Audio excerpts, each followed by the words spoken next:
Nietzsche said in Beyond Good and Evil, "If emotions are always out of control, one will be led by the nose by feelings, losing freedom."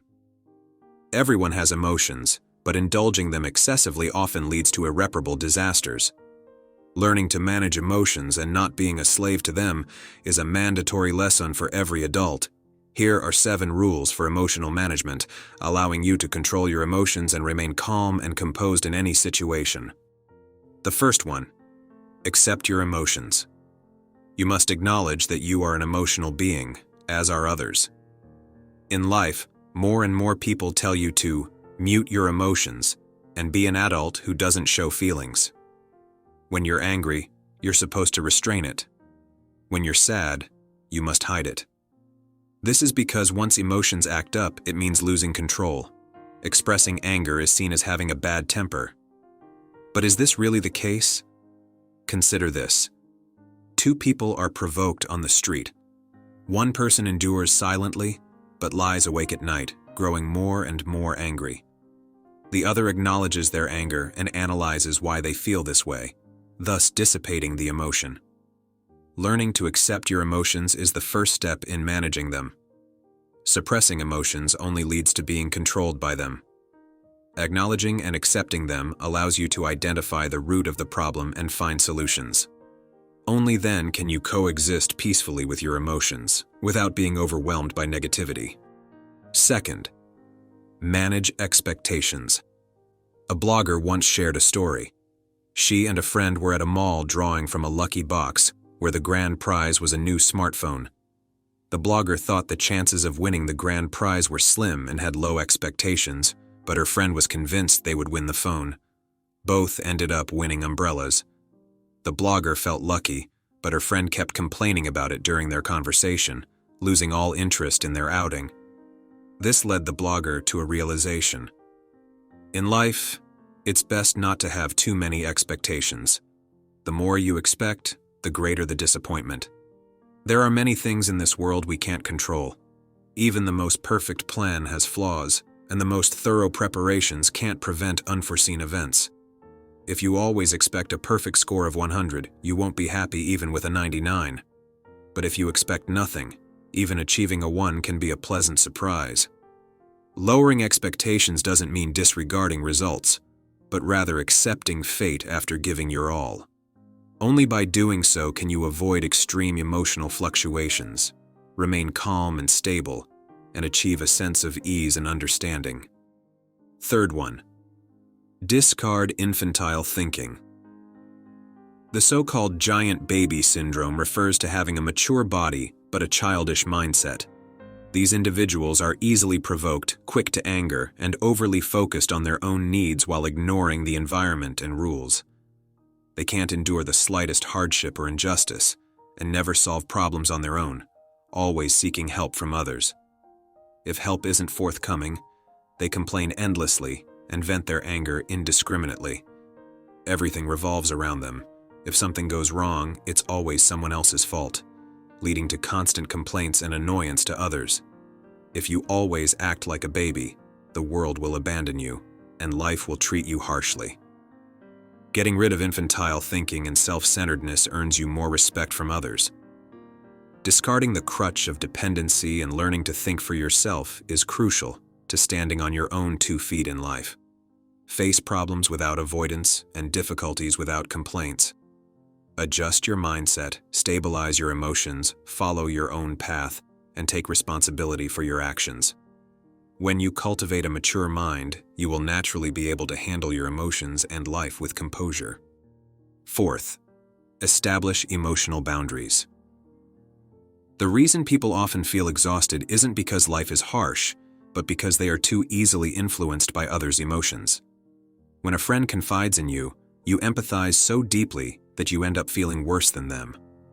If a colleague doesn't reply to a message immediately, you start worrying. Did I say something wrong? Did I upset them? When you prioritize others' emotions over your own, you become controlled by those emotions.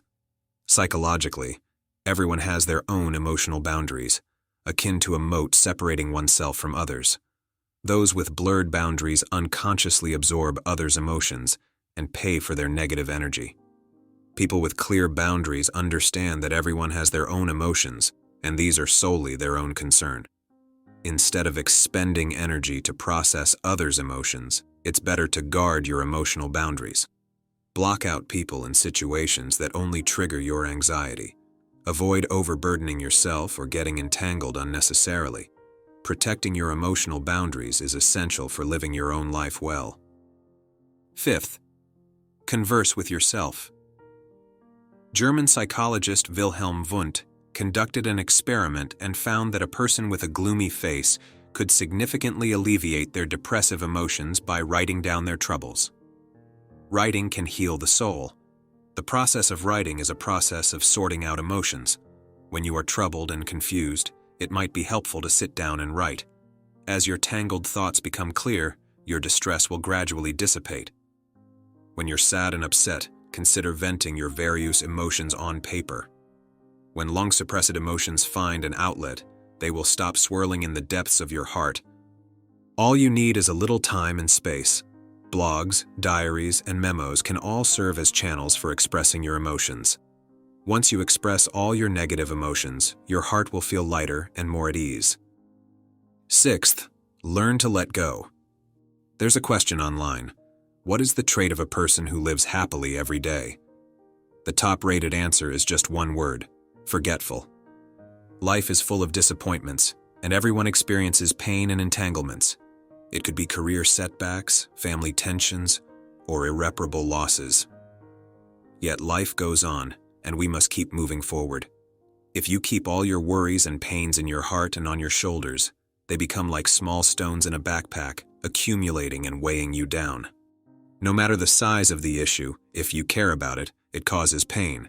If you let it go, you become open-minded. Forget what should be forgotten. Let go of what should be let go. When you don't linger in the whirlpool of emotions, they can't drown you. Once you forgive yourself, the control of your life will return to your hands. Seventh, save happiness. Author Shanglong says, "You can never predict what will happen tomorrow. The only thing you can do is intentionally or unintentionally bury some Easter eggs." In life, fortune and misfortune are entirely unpredictable. Since some gloom and loss are inevitable, why not prepare happiness in advance? Record the small joys of each day, and revisit them when you're feeling down. Prepare a gift for yourself and open it when you're feeling low. When you have the ability to prepare happiness for yourself, you also gain the strength to bounce back during downtimes. The writer André Gide said, "It is in the effort to seek happiness that plants sprout, beehives fill with honey, and human hearts brim with kindness." Happiness is a remedy for negative emotions. When life gets too bitter, remember to add a little sugar for yourself. Learn to save happiness for yourself. Those Easter eggs you bury without much thought might become your redemption in the future. Psychologist Anthony Robbins said, "The secret to success lies in understanding how to control the power of pain and pleasure, rather than being controlled by it." Experiencing emotions is instinctual, but controlling them is a skill. Avoid lashing out in anger or getting upset without reason. When you learn to coexist harmoniously with your emotions, you'll have the energy to face life's challenges and pursue a more meaningful existence. If you love this video, please share with your loved ones and share your experience in the comment section. I wish you have a wonderful day.